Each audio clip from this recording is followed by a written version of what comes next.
Halo semuanya, welcome to BCA World Summit Online 2024. Perkenalkan, nama saya Timotius Jason Purwoko and I will be your host today. Ya, pada kesempatan kali ini kita akan berbincang-bincang kepada dua narasumber yang cocok banget sama bahasan kita kali ini. Ada Pak Indra, selaku Kepala Wilayah 1 BCA Insurance. Halo Pak Indra. Halo Pak Jason, halo Ibu. Gimana kabarnya, baik ya? Oh baik, luar biasa. Luar biasa. Dan di sebelah saya ada seorang influencer sekaligus financial expert, yaitu Kak Andika Diskartes. Halo Kak. Halo. Gimana, sehat? Sehat, selalu sehat. Oh, Syukuri aja. Puji Halo Tuhan. semuanya. Halo semuanya. Nah, sebelum kita lebih lanjut nih, enaknya Kakak Andika ini dipanggil apa ya untuk kedepannya ya? Dipanggil Kakanda boleh, Andika boleh, senyamannya aja. Oke, mungkin aku panggilnya Kakanda aja ya, Ya, biar lebih silakan. akrab ya. Silakan. Oke, luar biasa. Nah, kalau kita baca judul pada sesi malam ini, yaitu salah pilih partner bikin rumah dan tangga hancur. Wah, ini judulnya agak menarik nih ya. Nah, teman-teman, apalagi para generasi muda pada related nih dengan istilah-istilah seperti red flag, ada toxic dan sebagainya. Nah, dan benar, kalau salah pilih partner itu bisa bikin rumah tangga kita hancur loh. Aspek yang mempengaruhi pun banyak, selain ketidakcocokan satu sama lain sampai dengan aspek finansial. Bahkan bisa jadi penyebabnya. Nah, tapi yang bakal kita bahas malam ini bukan partner pasangan ya. Jadi buang jauh-jauh yang tentang percinta-cintaan, itu nggak ada di malam hari ini. Tapi partner yang menemani kamu apabila terjadi risiko yang tidak diinginkan. Nah, untuk lebih jelasnya kita coba langsung ngobrol sama para ahli-ahli yang ada di tempat ini. Nah, oke, kita masuk ke pertanyaan pertama kali ya. Yang pertama, mungkin kita akan bertanya terlebih dahulu ke Kakanda. Oke. Sebelum masuk kita ke pilih-pilih partner tadi, kita akan menggali dulu nih terkait yang tadi sempat saya mention. Tadi tuh saya mention terkait salah satu penyebab rumah dan tangga hancur. Oke. Itu salah satunya itu aspek finansial. Yes. Yang berkaitan erat dengan pengelolaan keuangan. Nah, menurut Kakanda sendiri nih, pengelolaan keuangan yang buruk itu seperti apa sih? Oke. Pengelolaan keuangan yang buruk ya. Yes. Sebetulnya banyak sekali ciri-cirinya. Tapi saya akan persimpel saja untuk malam hari ini. Yang pertama adalah kalau kita mengelola uang, overspending itu jelas buruk banget. Overspending ya? Overspending itu pasti jelek, ya kan? Artinya kita punya duit berapa, keluarnya kok jauh lebih besar. Oke. Biasanya karena banyak orang yang tidak melakukan planning. Oke. Budget plan itu jarang banget, sehingga mereka overspend. Oke, Ya kan? benar. Kalau dalam konteks berkeluarga, ada ketidakpasan komunikasi. Oke. Ya, jadi seandainya ada pasangan suami istri tidak pernah menceritakan bagaimana kondisi keuangan mereka, ya, itu juga jadi masalah. Oke. Saya pernah terima kasus ada orang yang tiba-tiba punya utang menggunung, Oke. pinjaman online menggunung, Oke. ya kan? Untungnya nggak ada judi online-nya, tapi pinjaman online yang menggunung, judi online yang tidak terkendali itu adalah masalah-masalah financial planning dewasa ini. Jadi dalam forum ini saya menghimbau buat Bapak Ibu sekalian harus hati-hati nih Ya. untuk lebih wise dalam mengelola pengelolaan keuangannya. Gitu sih kira-kira. Kuncinya planning, Budget plan, yes, budget planning. plan sama ini tadi ya, apa komunikasi untuk yang udah punya keluarga ya? Yes, ya. Karena komunikasi finansial itu sangat-sangat penting. Oh, boleh coba diceritakan nggak? Mungkin ada contoh-contoh, mungkin tadi kayaknya sempat tersinggung oleh ada contoh kasus gitu. Oke, jadi dalam satu kasus yang pernah saya tangani ya tahun 2018-2019 ya kan, ada pasangan suami istri yang datang ke saya adalah seorang ibu rumah tangga. Ya. Ya. Beliau dikasih uang sekitar 40 juta setiap bulan, which is gede banget. Gede banget. Ya kan. Tapi karena dia datang ke saya berarti dia bawa sebuah masalah, kan gitu. Iya, Datang bawa masalah. Dikasih jatah 40 juta, tapi datang dengan membawa utang 150 juta. Ya kan? Dan suaminya tidak tahu. Oh, oke. Suaminya tidak tahu. Permasalahan sederhana. Dia tidak sadar bahwa setiap dia pagi-pagi habis ngantar anak, terus dia bersosialisasi terlalu berlebihan, dia bayarin. Akhirnya overspending seperti yang saya bilang tadi. Oke. Ya kan? Itu adalah contoh realistis yang pernah ada, yang pernah saya tangani. Oke. Di lain itu banyak lagi, ada yang kena investasi bodong, Investasi bodong. penipuan dan macam-macam. Oke. Gitu. Wah, berarti benar-benar planning itu menjadi kunci ya. Karena kita kan kalau udah ketemu temen ya udah royal aja gitu. Ya, planning jadi kunci, harus tahu batas diri yang bisa mereka spend gitu. Wah, luar biasa, menarik banget ini. Nah, kita coba tadi dari investasi berarti kita mesti planning, komunikasi. Yes. Kita beralih ke Pak Indra selaku salah satu leader di wilayah 1 ya, wilayah 1 Base Betul, Insurance ya. betul, Pak Nah, Jason. bicara soal investasi dan proteksi untuk menunjang pengelolaan keuangan yang lebih baik. Seberapa penting sih kedua hal ini menurut Bapak Indra? Baik, erat nih hubungannya Pak Jason. Karena menurut saya sih investasi ada dua nih wujudnya nih Pak Jason. Pertama ada investasi yang berupa aset keuangan. Ya. Ya kita bisa ngomong lah ya, ada saham, obligasi, bla bla bla itu ya. Itu yang sifatnya kita bisa bilang ngomong aset yang sifatnya spekulatif. Relatif. Ya. Ada juga yang memang sifatnya berwujud. Berwujud itu seperti kendaraan atau mungkin aset bangunan, aset stok, mesin dan lain-lain. Yang mungkin kepentingannya ada yang spekulatif, tapi mungkin sebagian besar adalah untuk kepentingan terkait untuk apakah dia tempat tinggal atau tempat usaha atau untuk mungkin kegiatan menunjang kegiatan-kegiatannya dia. Nah, terutama investasi-investasi yang saya sampaikan berwujud tersebut, itu adalah resiko yang memang bisa diasuransikan.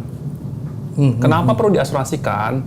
Karena kalau orang ngomong kalau memiliki itu sebenarnya ada dampak lain nih dari memiliki itu. Memiliki berarti ada resiko yang timbul atas memiliki itu. Dalam hal ini berarti kalau memiliki aset ada resiko yang timbul atas kepemilikan aset tersebut. Betul. Disinilah perannya asuransi untuk cover dampak tersebut, di mana asuransi sebenarnya adalah terkait untuk transfer resiko yang dimiliki oleh pemilik aset kepada perusahaan asuransi dalam bentuk pemilik aset tersebut bayar uang kepada perusahaan asuransi berupa premi. Ya balasannya perusahaan asuransi itu mengcover resikonya. Tujuannya sih sebenarnya ya tadi bahwasanya si orang tersebut pemilik aset tersebut tenang, pemilikan asetnya merasa di tangan yang tepat.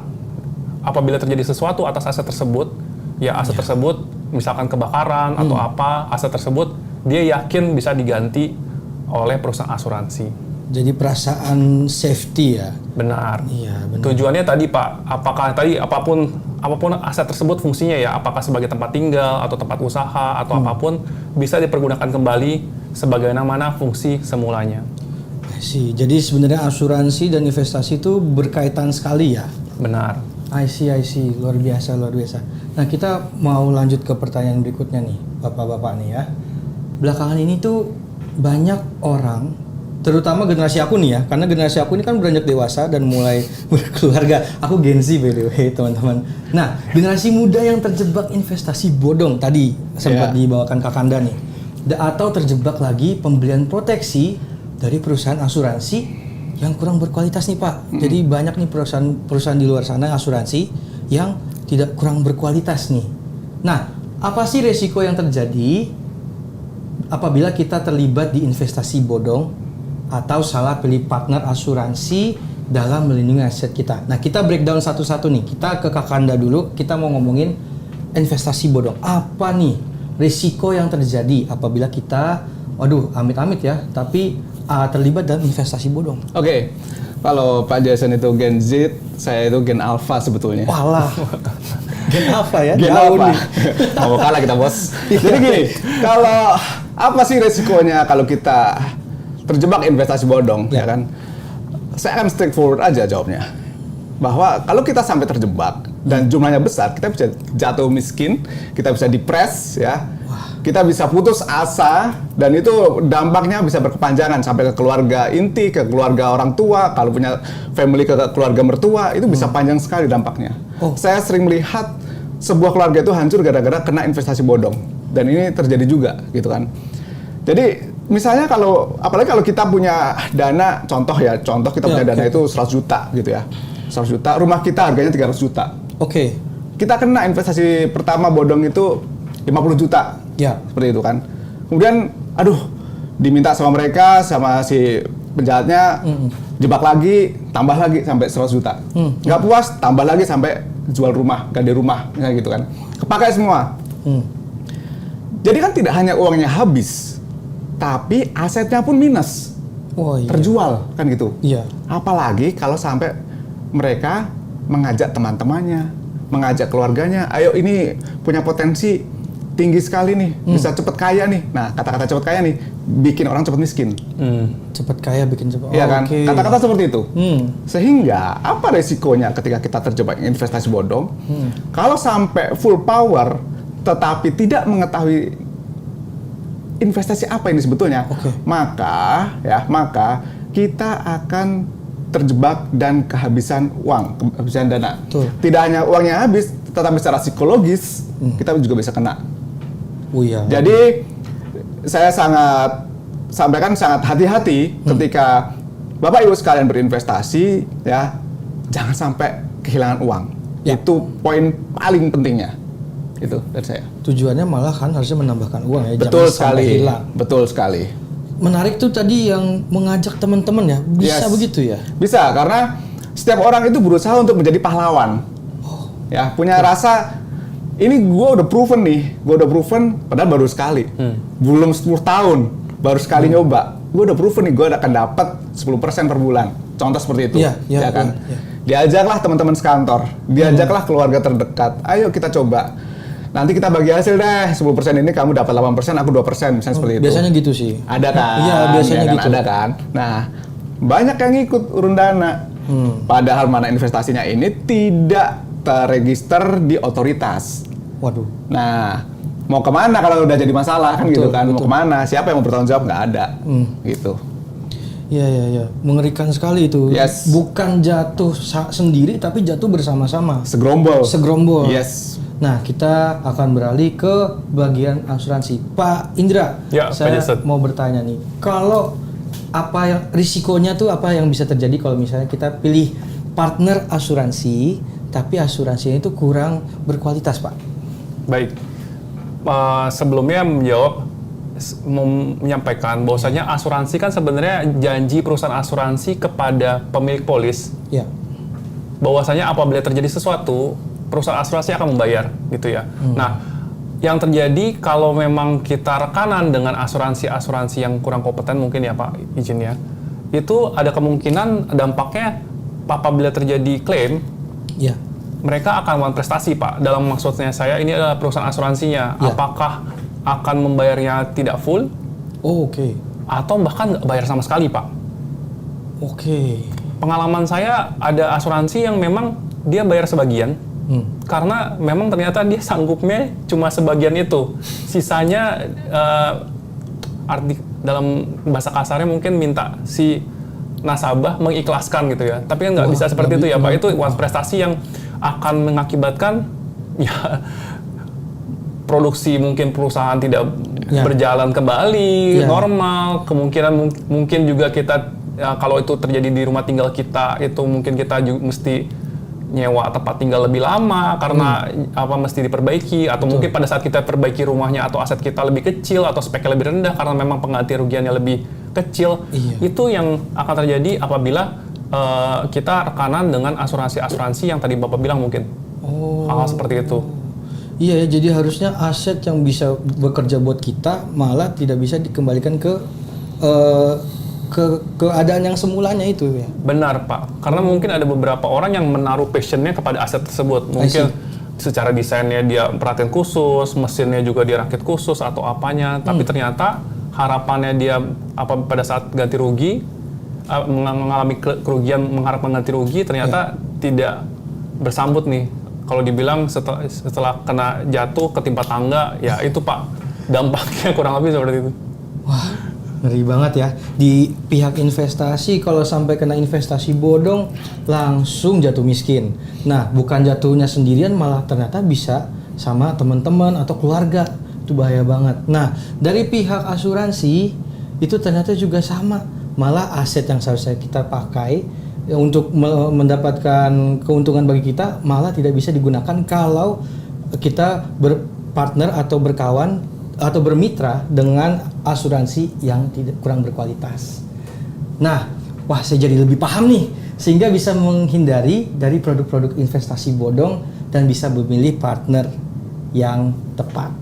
Nah, sekarang saya ingin lebih bergerak ke bidang asuransi ya Pak Kakanda. Sebentar dulu nih, kita mau ke Pak Indra dulu.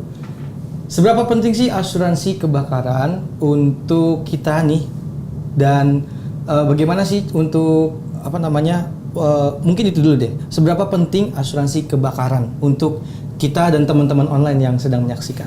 Baik, seberapa penting gitu ya? Yes. Jadi kalau di Indonesia mungkin belum diwajibkan asuransi kebakaran gitu ya. Ya.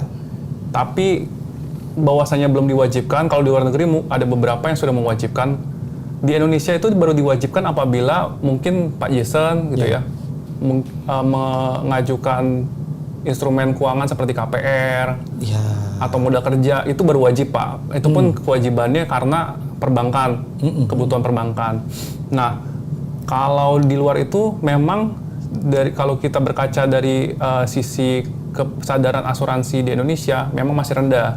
Okay. Tapi apakah bahwasanya itu benar dengan karena kesadaran asuransi rendah itu asuransi kebakaran tidak penting? Bahwasanya tidak. Karena sebenarnya faktanya memang kebakaran itu sering terjadi kan Pak di Indonesia. Dan penyebab utamanya biasanya itu karena kalau saya sih bilangnya itu silent killer. Berupa arus pendek Pak. Oh, arus pendek? Arus pendek adalah penyebab kebakaran salah satu penyebab kebakaran tertinggi di Indonesia. Dan itu kenapa saya bilang silent killer, karena kita nggak tahu Pak itu arus pendeknya apakah terjadi di tembok kita atau di atap kita, karena memang kan itu terjadinya di pemasangan instalasi kabel ya Pak. Betul. Nah, karena hal-hal tersebut, balik lagi ini kita tidak tahu nih ada terjadi di mana, mungkin juga karena arus pendek atau hal-hal lain, itu menyebabkan kita penting asuransi kebakaran itu kita pakai untuk melindungi aset kita. Itu penting banget berarti ya. Nah, kalau dari Kakanda sendiri, menurut Kakanda, apakah penting nih untuk memiliki asuransi kebakaran untuk teman-teman yang lagi ada di online sekarang? Ini saya jawab dari sudut pandang seorang kapitalis ya, karena saya itu kapitalis sejati gitu ya. Jadi, apakah penting? Dari sudut pandang pebisnis, pengusaha, investor, saya akan bilang itu penting gitu ya. Kenapa? Karena gini, seorang pengusaha, seorang investor gitu ya, itu membutuhkan ketenangan sebelum mereka memberi policy-policy atau kebijakan ketika memutuskan soal-soal bisnis. Betul. Gitu ya. Ketika mereka memiliki aset properti, which is pasti mahal, mereka butuh nih, gimana nih biar saya bisa tetap tenang, kan gitu. Which is asuransi properti adalah pilihan yang harus mereka ambil, gitu. Harus mereka ambil agar apa? Agar mereka bisa tenang dalam memutuskan polisi-polisinya, kebijakan-kebijakannya, biar mereka tetap bisa berbisnis dengan baik, mencari duit dengan baik, gitu kan. Mereka perlu itu. Bahkan saya bisa bilang bahwa untuk pada umumnya, untuk masyarakat secara umum juga bisa memproteksi properti yang mereka miliki ya. Terutama ketika mereka sudah merasa properti gue ini kayaknya mahal nih, ya kan? Ada di level yang mahal. Betul. Kok kayaknya nggak tenang gitu kan? Nggak tenang kalau dia pergi kemana-mana dan lain sebagainya, merasa nggak tenang. Betul. Jadi itu juga bisa dibilang bahwa asuransi ini memberi ketenangan. Karena poin dari asuransi adalah kita memiliki bodyguard atau satpam, gitu ya. Benar. Artinya apa? Kita udah spend nih, udah alokasikan di budget setiap bulan sekian rupiah. Betul. Ya kan? Tapi kita nggak berharap dong ada penjahat yang datang ke kita. Jangan sampai. Jangan sampai. Itu makanya kita sewa bodyguard atau satpam gitu ya, security. Sama dengan asuransi, kita udah spend nih sesuai budget yang kita miliki. Ya kan, semampu kita udah spend, ya kan? Iya benar. Tetapi kita tidak berharap ada kebakaran tadi yang dibilang gitu kan, ataupun ada banjir atau ada apa yang bisa merusak aset yang kita miliki. Karena ketika aset itu rusak, nggak bisa kerja, kadang-kadang Iya, kan gitu. Kepikiran itu otomatis, ya kan. Betul. Dan kadang-kadang bisa sampai ke psikis kita. Psikis, benar. Aduh, Jiwa. susah payah tuh beli rumah malah kena musibah kan gitu. Jadi kalau punya asuransi ya itu udah brainless lah, udah jadi santai gitu kan. Iya, jadi untuk mengalokasikan juga tenaga kita untuk hal-hal yang lebih produktif ya Pak ya? Iya, betul. Iya, jadi jangan sampai kita mikirin properti doang tapi nggak bekerja. Jadi tetap Betul. usahakan supaya properti itu sudah safe dengan asuransi tadi, betul ya? Betul. Lalu kita bisa lebih produktif lagi. Betul. Oke, luar biasa. Nah, ini berarti kan penting untuk memiliki asuransi kebakaran. Nah, Pak Indra, baik lagi ke Pak Indra. Bagaimana cara kita menentukan perluasan? Apa yang kita perlukan nih sebagai teman-teman online yang lagi menyaksikan? Bahkan saya mungkin juga tertarik nih, perluasan apa yang kita perlukan ketika kita ingin membeli sebuah produk asuransi kebakaran ya, asuransi kebakaran. Baik. Kebakaran itu sebenarnya adalah pertanggungan dasar Pak Jason dan teman-teman sekalian. Jadi kebakaran kalau boleh saya informasikan itu nggak berdiri sendiri. Ya. Satu paket itu ada kerusakan akibat kebakaran, Ya. akibat tersambar petir, Oke. ledakan Pak, kejatuhan partikel pesawat terbang pun kita cover, dan kerusakan akibat asap itu di pertanggungan dasar sekali. Oh, itu dasar ya? Itu dasar sekali Pak. Oke. Kenapa saya sebutkan dasar? Karena apakah ada kerugian lain atau resiko lain yang bisa menimpa rumah dan tangga kita? Benar, rumah dan tangga kita tentu saja harusnya kan iya. Misalkan tadi yang sempat disinggung sama Kak Kanda, Iya. kebanjiran dan lain-lain, gempa bumi dan huru-hara. Nah, untuk mengatasinya memang ada beberapa nasabah yang atau tertanggung atau teman-teman yang bilang, oh saya cuma cukup nih kebakaran saja.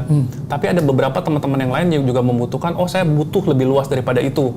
Oke. Nah, asuransi pada umumnya menyediakan satu produk lagi Pak tambahan yang namanya Property Oris. Ya. Di mana Property Oris itu adalah secara harfiah kan memang Oris ya? Iya. Melindungi semua resiko gitu ya. Wow, oke. Tapi memang izin meluruskan juga, nggak semua resiko nih kita cover. Oke. Tentu saja ada terms condition-nya. Karena kita secara tertulisnya, kita memang melindungi semua resiko. Oke. Cuma ada beberapa resiko yang dikecualikan. Contohnya Pak, contohnya seperti perang. Ya. Perang kita nggak cover Pak. Terus kemudian yang lazim adalah penggelapan. Penggelapan itu artinya ya penggelapan Pak, itu kita nggak cover. Dan lain-lain. Itu sih contoh-contohnya sih Pak. Atau yang jarang terjadi sih Pak sebenarnya di Indonesia, nuklir, kecuali mungkin Bapak tinggal di Serpong ya Pak. Di situ kan ada Batan ya Pak. Iya sih. Nah, itu mungkin itu. Tapi itu pengecualian yang hampir-hampir nggak terjadi lah. Mudah-mudahan ya Pak. Mudah-mudahan gitu kan, karena nuklir dan perang yang mudah-mudahan Indonesia kan non-blok ya Pak. Indonesia kan non-blok.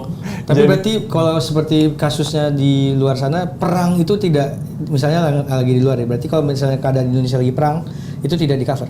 Tidak di-cover, Pak. Secara defaultnya atau standarnya polis property oris itu tidak tercover. Tapi bisa Pak, kalau Bapak mau, kita ada penambahan premi, tapi itu dengan polis baru. Oh, baik. Ada harga, ada barang Pak. Jadi sebenarnya fleksibel ya ini untuk asuransi rumah ini ya? Benar. Bahkan ada yang bilang nih, oh saya properti oris ya, tapi saya sebenarnya butuh properti oris, tapi rumah saya kayaknya nggak kebanjiran deh, karena rumah saya tuh ketinggiannya di 200 meter di atas permukaan laut, misalkan gitu ya. Misalkan. Saya nggak mungkin kebakaran dong gitu. Nggak mungkin kebanjiran ya. Nggak mungkin kebanjiran dong. Itu kita bisa, ini Pak, kita bisa sesuaikan dengan kondisi atau permintaan dari tertanggung dan asetnya juga.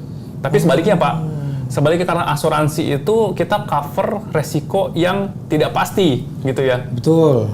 Jadi untuk resiko-resiko yang pasti, misalkan pasti kebanjiran, ya pasti kita juga asuransi umumnya ada pertimbangan khusus. Jadi ya pinter-pinternya ya, harus disurvei berarti ya? Benar Pak, beberapa kondisi memang kita lakukan survei. I see.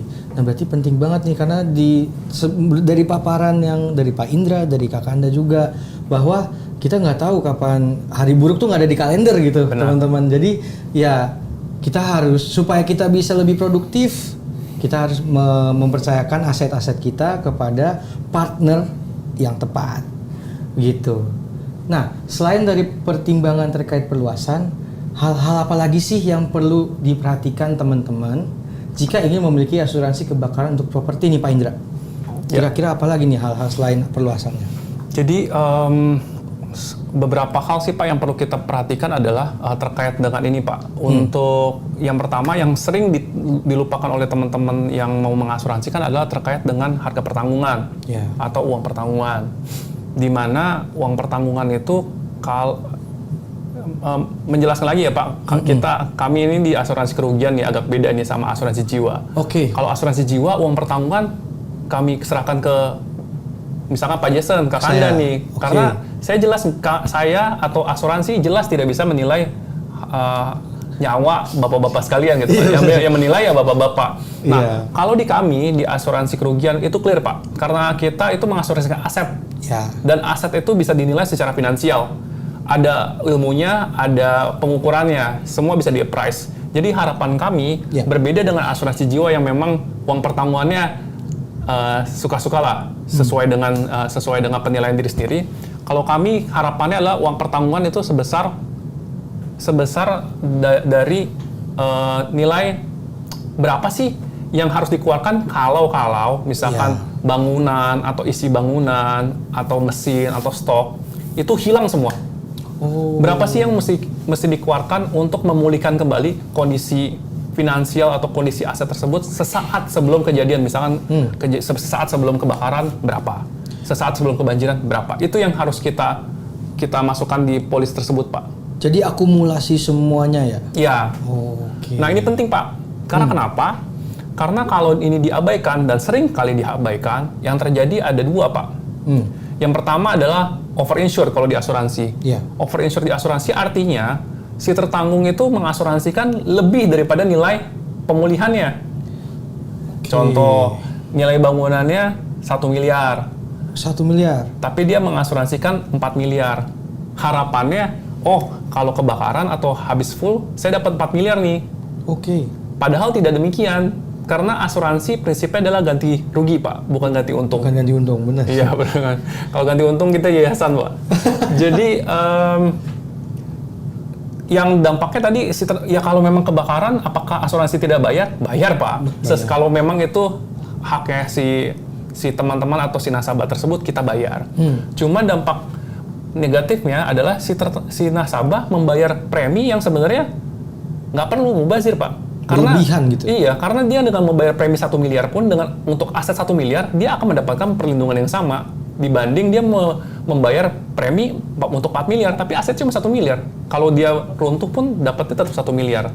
Oh gitu? Iya, itu dampak untuk overinsured Pak. Nah, kalau kondisi yang kedua yang lebih sering terjadi adalah underinsured.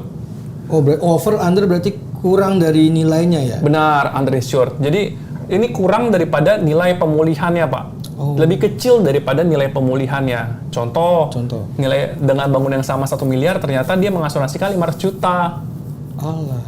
Nah ini kan dianggapnya kalau saya klaim nih, saya klaim misalkan, saya klaim 100 juta, harapannya, saya dapat nih 100 juta.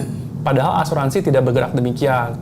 Asuransi akan menghitung bahwasanya itu tidak diasuransi secara full. Maka penggantian ruginya pun akan diproratakan Pak. Dengan demikian tertanggung memang membayar premi lebih murah. Hanya saja pada saat klaim tidak akan mendapatkan penggantian secara utuh dan penuh.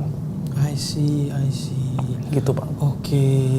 Baik. Dan izin menambahkan juga Pak, di asuransi yang perlu diperhatikan adalah kita untuk asuransi properti kita sangat mementingkan terkait dengan bangunan itu digunakan sebagai apa.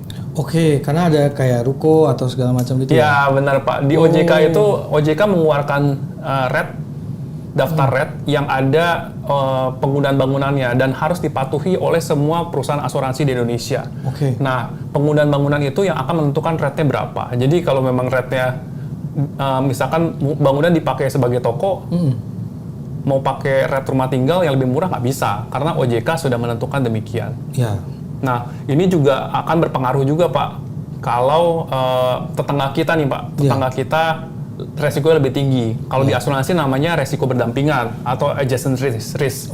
Nah, contohnya Pak Jason, misalkan nih Kak Anda punya rumah nih, sampingnya rumah itu kan yang paling rendah nih Kak Anda nih, paling rendah banget ininya, rate-nya.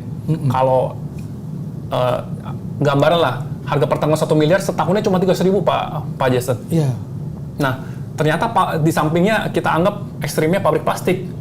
Itu dianggap resikonya Kakanda, rumah Kakanda bukan rumah tuh Kakanda, jadi pabrik plastik. Jadi di asuransi itu melihat seholistik itu Pak, sekomprehensif itu. Gak cuma rumahnya, tapi lingkungannya juga ya Pak? Iya. Bahkan sebenarnya kalau resiko-resiko yang lebih kompleks, kita akan perhatikan terkait dengan sistem pengamanannya, security-nya, berapa shift kerjanya, terus kemudian pengamanan ada hidran atau tidak, terus kemudian apakah ada tim satuan pemadam kebakaran, seberapa jauh dengan damkar, itu kita perhatikan sedetail itu ya? Sedetail itu, Pak Jason. Wow, oke. Jadi nggak cuman ininya ya, untuk menentukan nilai. Jadi benar-benar kita masih mengerti aset yang kita miliki ya, propertinya, tempat tinggalnya juga dan lingkungannya ya Pak ya. Benar. Tapi jangan khawatir Pak Jason, kalaupun memang kurang mengerti atau belum mengerti, pasti ada teman-teman asuransi gitu ya. Kami pun Besi Insurance juga bersedia kalau memang dimintai tolong atau mau berkonsultasi dengan kami, kita bersedia Pak. Jadi kita pasti akan bantu. Oke, wah luar biasa nih Besi Insurance nih ya. Nah, tapi kayaknya kita sudah terlalu jauh nih. Kita seru banget nih kita membahas tentang bagaimana kita memilih partner yang baik. Tapi kita perlu tahu juga dong, apa sih ciri-cirinya untuk investasi bodong dan juga ciri-ciri partner asuransi yang masih kurang baik lah ya, kurang berkualitas. Mungkin kita ingin lebih gali dulu di investasi dulu, Kak Anda. Gimana kita tahu investasi bodong itu ciri-cirinya seperti apa? Ya, kalau untuk investasi bodong sebetulnya sangat sederhana ya. Dan buat Bapak Ibu sekalian yang nonton, perhatikan kalau mendapat tawaran yang sifatnya too good to be true ya, yang terlalu bagus, yang nggak masuk akal, udah pasti itu investasi yang tidak betul itu. Misalnya gini, kalau Bapak Ibu berdagang, berbisnis, mendapat kenaikan omset, kenaikan profit 15% per tahun, itu udah bagus. Ya kan? Udah bagus dan itu sangat wajar. Ya kan? Tapi kalau ada penawaran nih, misalnya 15% atau 20% per bulan, which is itu setahun bisa sampai 200%, ya, 2 kali lipat, itu udah nggak masuk akal. Iya sih, benar. Saya punya tips untuk Bapak Ibu sekalian bahwa harus selalu berpikir dari dua sisi. Pebisnis yang ngasih return atau imbal hasil dan kita sebagai investor gitu. Jadi jangan hanya berpikir dari sisi investor saja, harus berpikir dari sisi pihak lawan itu nanti seperti apa, mungkin nggak gitu. Itu bisa membuat kita lebih aman. Ya. Yang kedua adalah jangan sampai kita berinvestasi berdasarkan adrenalin, berdasarkan FOMO, hype gitu kan. Karena kalau kita berinvestasi gara-gara itu, besar kemungkinan kita akan terjebak. Gitu. Jadi Bapak Ibu sekalian, investasilah ke hal-hal yang bisa dilogika, yang secara logis bisa dipahami dan dimengerti. Kalau nggak paham, ini terlalu rumit nih, tinggalkan. Oh gitu? Yes, kalau terlalu rumit tinggalkan. Karena rumus pertama investasi adalah jangan sampai kehilangan duit. Oh iya, benar juga. Gitu loh. Jangan sampai kehilangan duit. Kalau sampai kehilangan duit, itu bukan investasi. Itu sumbangan. Aduh. Gitu. Itu ya kira-kira. Aku agak tergelitik dengan berpikir dua sisi. Berpikir dua sisi dari secara investor dan juga secara perusahaan. Itu maksudnya gimana? Maksudnya adalah kita investasi berarti kita naruh duit, ya kan? Ke pihak lawan. Nanti pihak lawan akan ngasih pengembalian ke kita. Plus bonus. Benar. Kita harus berpikir dari pihak lawan bagaimana cara dia kasih bonus ke kita. Plus bagaimana dia mengembalikan uang ke kita. Gitu. Iya. Kalau nggak ketemu, ini kayaknya susah deh ngebalikin 200% plus uang awal ke kita, ya berarti nggak mungkin. Jadi kalau udah nggak logis tuh udah nggak mungkin aja. Yes. Itu cara sederhana tetapi bisa berguna di seluruh dunia, nggak hanya di Indonesia, di seluruh dunia prinsipnya sama. Wow, oke. Apa yang mesti kita investasi? Kadang kan kalau kita kayak saya nih, ikutin tren, wah ini mesti ini, kita pusing. Jadi harus mulai dari mana gitu kalau untuk investasi? Harus mulai dari mana? Saya selalu menyarankan ke semua orang, ingat kalimat ini, circle of competence. Oke. Circle of competence artinya kita berinvestasi start dari pengetahuan kita.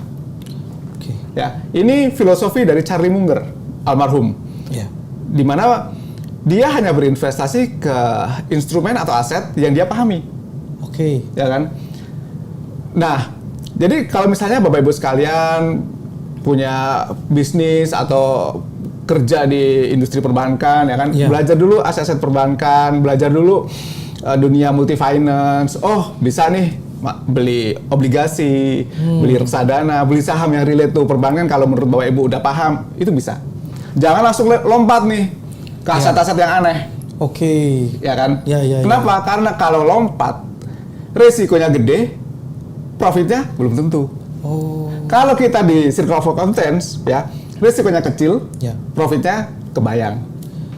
Coba aku mau mencoba nih. Misalnya saya adalah pebisnis dari saya ngerti tentang bakery dan misalnya F&B lah. Yes. Jadi kan circle of competence saya adalah F&B. Yes. Jadi nanti saya mulai dari situ. Yes. Entah itu Anda buka bisnis di bakery atau F&B, Ya. atau menganalisis nih, ini saham-saham di F&B itu kayak apa ya? Kan pasti lebih paham itu dulu Ya. daripada saham-saham pertambangan. Siap. Ya kan? Cari dulu nih, oh nemu nih satu saham F&B yang masuk akal. Nah, baru kita dig deep di situ. I see. Kalau nggak ketemu, ya sudah, kita perluas circle of competence kita. F&B, oke, ada transportasinya, kita pahami dulu transportasinya. Oke. Jadi pelan-pelan di situ. Siap. Oke, berarti benar-benar mulai dari yang kita pahami. Yes. Baru kita kalau sudah yakin kita meranah ke tempat-tempat lain. Betul sekali. Wah, saya jadi lebih paham nih sehingga saya bisa menghindari dari investasi-investasi yang bodong atau Ya. bahkan mitra-mitra asuransi yang masih kurang berkualitas. Oke. Nah, ini luar biasa insight-insight yang saya bisa dapat dari Pak Indra dan Kak Kanda ini ya. Untuk sebelum kita memasuki Q&A, dan saya yakin nih teman-teman pasti banyak yang sudah mau bertanya nih. Kita mau sedikit mensummarikan apa yang kita sudah ngomongin tadi dari awal sampai akhir ya. Nah, gimana cara tahunya keuangan yang buruk? Gampang. Yang tadi saya tangkap adalah komunikasi. Kurangnya komunikasi dengan partner kita itu akan mengakibatkan kita mengambil langkah-langkah yang salah. Begitu. Lalu ciri-ciri investasi bodong itu investasi bodong itu too good to be true. Jadi kalau misalnya dijanjikan hal yang too good to be true, teman-teman mesti waspada. Dan juga kalau sudah tidak logis, nah teman-teman sudah mesti waspada juga. Karena resikonya jatuh miskin guys. Itu bahaya itu. Nah, terus lalu untuk memulai investasi, mulailah dari yang kita pahami, circle of competence. Jadi kalau misalnya teman-teman ada yang buka F&B, mulailah investasi di bagian F&B. Nah, sekarang asuransi yang kurang berkualitas itu preminya terlalu murah, lini produknya terbatas, pelayanannya itu bisa dipertanyakan, dan kekuatan finansialnya juga itu bisa dipertanyakan. Itu ciri-ciri investasi yang masih kurang berkualitas. Karena resikonya itu lagi-lagi jatuh miskin. Aset kita tidak bisa kita pakai untuk berproduktivitas. Gitu. Oke. Kita akan masuk ke Q&A.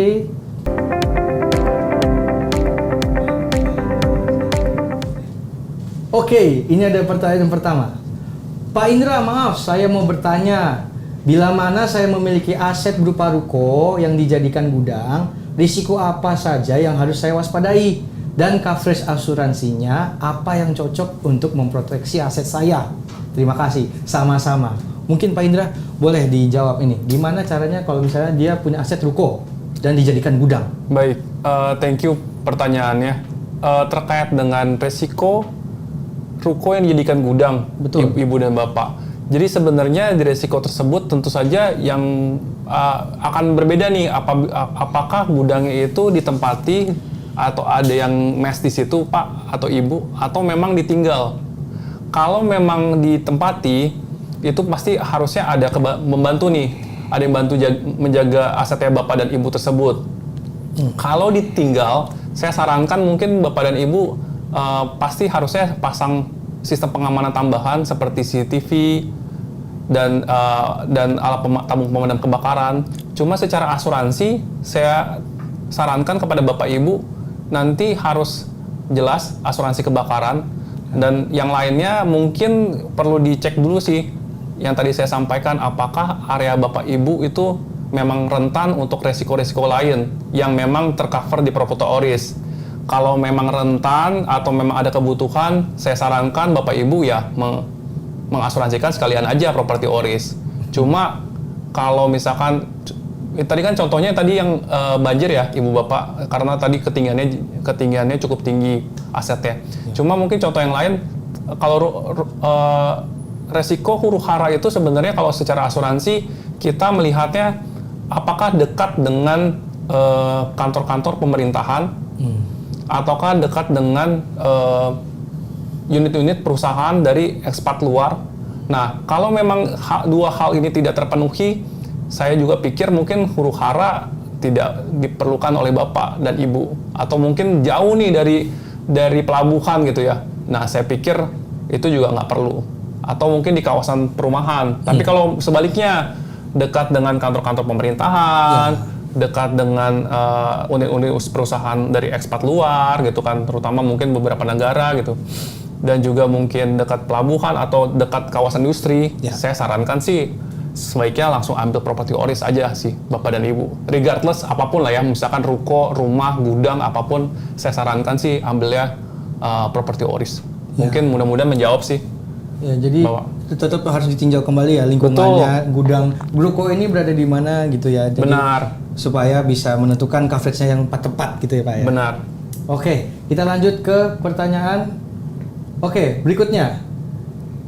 Berapakah persentase dari gaji yang harus dialokasikan untuk asuransi kendaraan dan asuransi properti? Dan bagaimana menghitung uang pertanggungan yang ideal? Oke, mungkin kita ke... Saya bantu sedikit dulu kali ya, mungkin nanti ditambahkan ke Anda ya. Boleh, mungkin coba Pak. Karena terkait dengan ini mungkin ada persentasenya, mungkin berhubungan dengan investasi juga ya Kak Anda. Itu dia.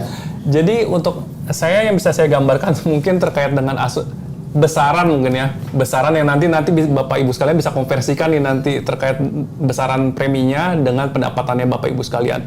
Untuk asuransi kendaraan Bapak Ibu sekalian, untuk kendaraan-kendaraan yang kita sebutnya apa ya, sejuta umat lah ya. Mungkin beberapa merek yang harganya di range 200 sampai 400 juta, mungkin 250 jutaan itu. Itu preminya setahun 5 sampai 6 juta Bapak Ibu sekalian. Setahun. Jadi mungkin berbulannya mungkin ya sekitar 450 sampai 600 ribuan. Kurang lebih lah ya. Iya. Di segitulah ya. Nah, itu yang Bapak Ibu sekalian ya mesti sisihkan tuh di pendapatannya Bapak Ibu sekalian. Nah, untuk asuransi properti lebih luas nih, karena tadi kita nanti lihat berdasarkan fungsi bangunannya.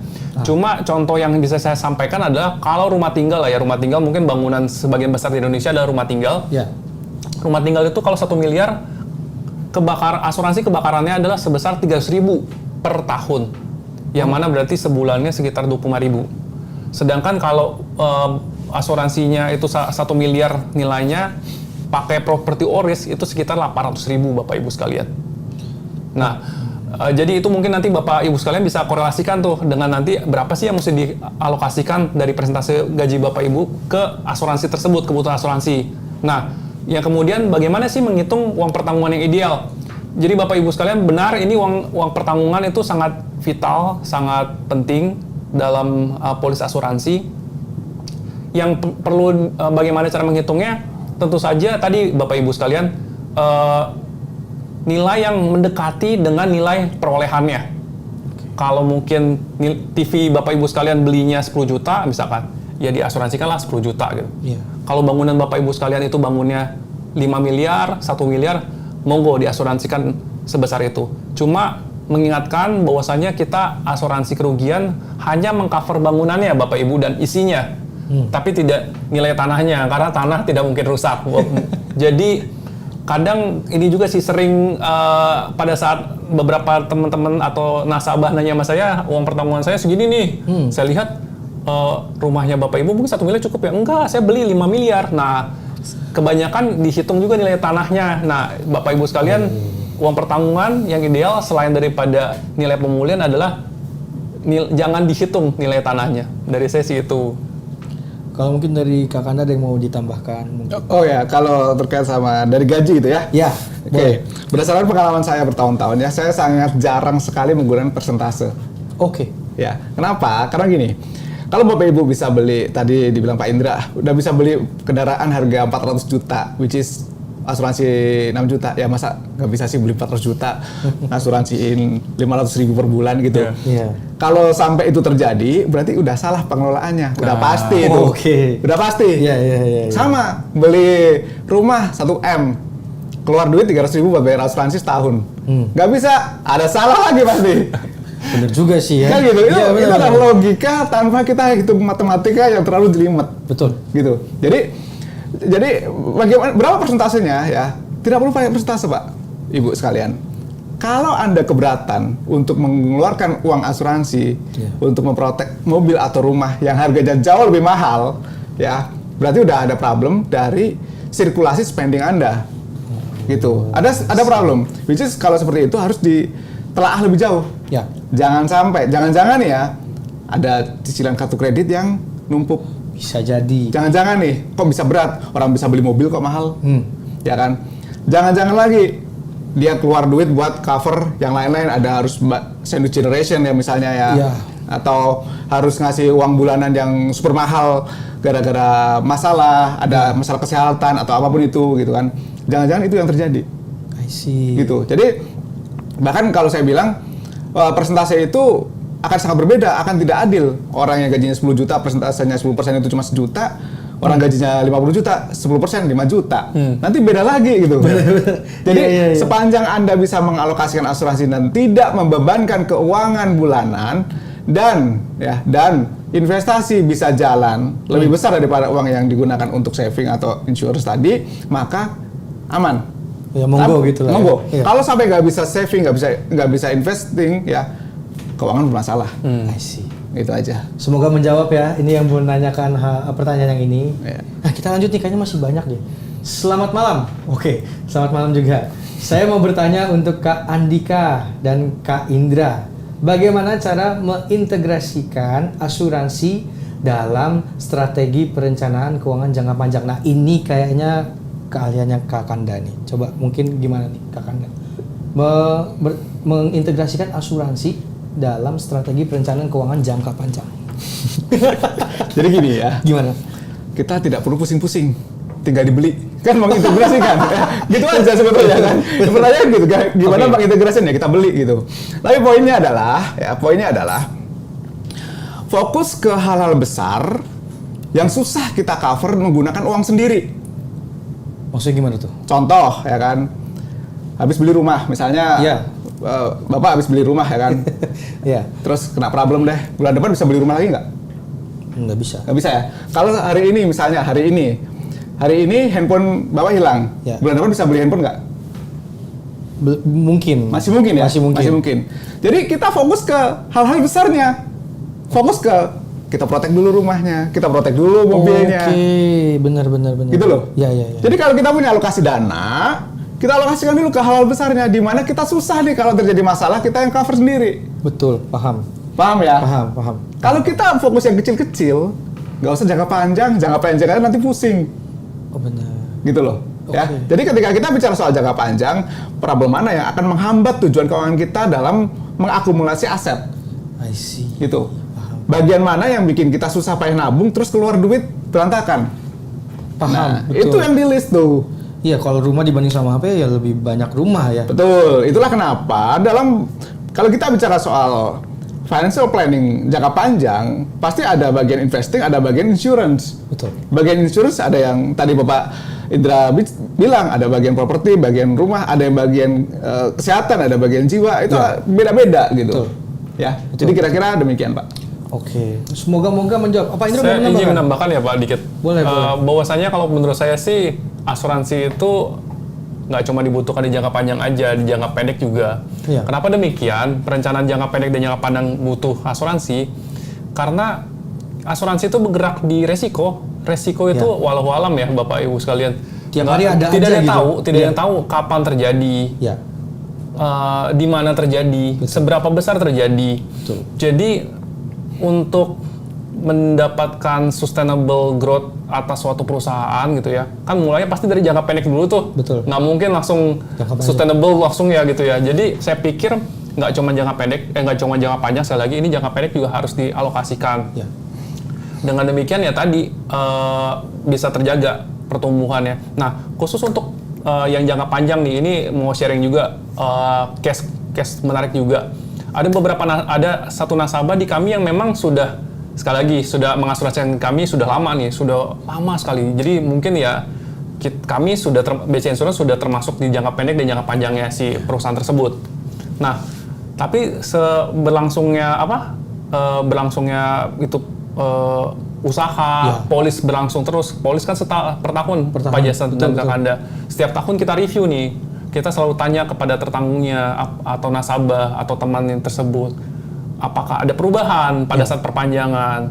Nah, itu tidak digubris. Biasanya diperpanjang aja seperti kondisi sebelumnya, kondisi tahun lalu. Berjalan terus sampai 11 tahun. Oke. Ternyata klaim, Pak. Dan pada saat terjadi klaim ditemukan bahwasanya memang ada investasi yang penambahan yang tidak disampaikan kepada kami asuransi. Oke. Jadi itu tidak termasuk asuransi. Benar, Pak. Jadi pada saat dia klaim, ya, itu kami tidak bisa bayar karena memang itu bukan bagian daripada polis. Jadi ini erat kaitannya nih dengan investasi jangka panjang juga, bahwasanya polis asuransi atau asuransi aset Bapak Ibu sekalian juga mesti direview. Ya. Apakah sudah sama nih dengan tadi strategi jangka panjang atau jangka pendeknya? Bisa jadi jangka pendeknya masuk karena belum tambah investasi, tapi ternyata setelah jangka panjang ada penambahan investasi ini, nambah mesin, nambah mungkin bangunan segala macam, tidak diinfokan kepada kami, ya berarti jatuhnya nanti pada saat klaim itu nggak tidak tercover. Benar. Dan juga ada depresiasi bangunan ya, Pak ya? Benar, itu juga ada benar, Pak. Harusnya diapresiasi juga ya, Pak, aset ya. Benar juga, itu harus diapresiasi. Moga-moga menjawab ya yang bertanya tentang pertanyaan yang tadi. Nah, last question. Hai Mas Kakanda dan Mas Indra, saya mau bertanya, bagaimana cara memilih partner yang tepat dalam memulai investasi dan memilih asuransi? Karena memulai investasi lebih pertama muncul mungkin Kakanda. Bagaimana Kakanda? Ini maksudnya partner itu partner bisnis berinvestasi gitu ya? Yes, betul. Oke. Counterpart lah ya istilahnya, ya counterpart. Bagaimana memilih yang pas gitu ya? Yes. Tadi pas ngobrol sama Pak Indra tuh, saya tergelitik ngomong gini. Beliau bilang soal walk the talk gitu ya. Yeah. Nah, itu prinsip yang bagus sekali. Ketika Bapak Ibu sekalian mencari partner soal investment gitu ya, pastikan bahwa counterpart atau partnernya itu memang bergerak di bisnis tersebut, di industri tersebut. Kalau mau investasi terkait saham atau reksadana, ya berarti counterpartnya memang sudah berpengalaman di bidang tersebut. Ya. Ya kan, jangan sampai dia baru 5 bulan atau 6 bulan terakhir Bapak Ibu langsung percaya cuman gara-gara beliau itu sangat terkenal. Banyak Sekarang kan kasusnya. eranya dunia online kan, Influencer ya, Pak. influencer memudahkan orang untuk terkenal tanpa kita tahu backgroundnya seperti apa. Betul. Gitu ya, itu bahaya sekali. Betul. Sudah banyak sekali korban, sehingga Bapak Ibu sekalian harus tahu background dari partnernya tersebut ya kan. Setidaknya punya pengalaman yang panjang di bisnis tersebut gitu. Nah, yang kedua adalah ya, kalau memang belum berpengalaman, jangan langsung masuk dalam size yang besar. Kecil-kecil dulu. Dalam artian, apalagi kita partner sama orang ya, mau naruh sama orang gitu ya, jangan size yang gede. Ya. Kenapa? Karena kita harus tahu integritinya seperti apa, ya, skillnya itu seperti apa, ya kan? Bagaimana dia manage uang yang susah payah kita kumpulkan. Betul. Jadi kita harus tahu the person, ya, and how he or she manage the money. Ya. Itu sih kira-kira. Kalau di bidang asuransi Pak Indra, gimana Pak untuk menentukan yang baik Pak? Ya, sebenarnya sih kalau saya bisa rangkum ada 4 hal Pak yang perlu diperhatikan dalam memilih perusahaan asuransi gitu ya. Yang pertama adalah apakah perusahaan asuransi itu menyediakan lini produknya itu cocok nih dan lengkap sesuai dengan kebutuhannya si nasabah tersebut. Betul. Kalau nggak ada kan nggak bisa dipilih dong Pak. gitu kan ya. Karena nggak cocok gitu. Nggak kan? cocok, Iya. nggak cocok.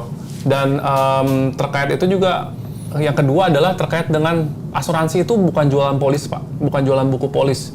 Yang kami jual adalah komitmen bahwasanya ada kepercayaan yang dikasih kepada kami untuk melindungi asetnya si nasabah Yes. atau teman kita.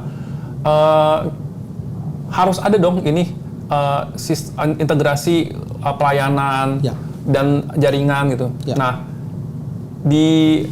kalau nggak ada gitu, kalau pada saat mau klaim mau gimana? Betul. Betul. Mesti ngapain nih tertanggung gitu ya. Sebagai informasi saja, BCA Insurance tuh sekarang saat ini, puji Tuhan kita ada di 25 kantor, di 25 kota besar gitu ya. Di Indonesia, tersebar di Indonesia, kita sedang merambah lagi ke kota-kota lainnya. Nah, itu bisa tuh melayani kebutuhan nasabah-nasabah dan teman-teman online sekalian. Oke. Pada saat klaim bisa ke sana, pada saat mau nanya produk asuransi juga bisa ke sana. Pun kalau misalkan pun tidak ada ya Bapak Ibu sekalian, ternyata nggak ada nih kantor BCA Insurance di kotanya Bapak Ibu sekalian. Bapak Ibu sekalian juga bisa berkunjung ke kantor-kantor cabang BCA karena kami kan terintegrasi nih sama BCA.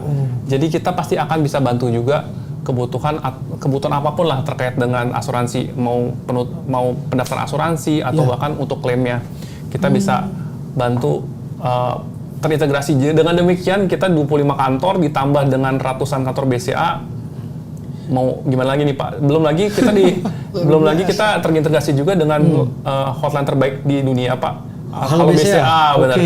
Jadi dengan demikian nasabah bisa lapor kepada kami 24 jam? 24 jam Pak. Karena kenapa? Penting 24 jam lapor klaim.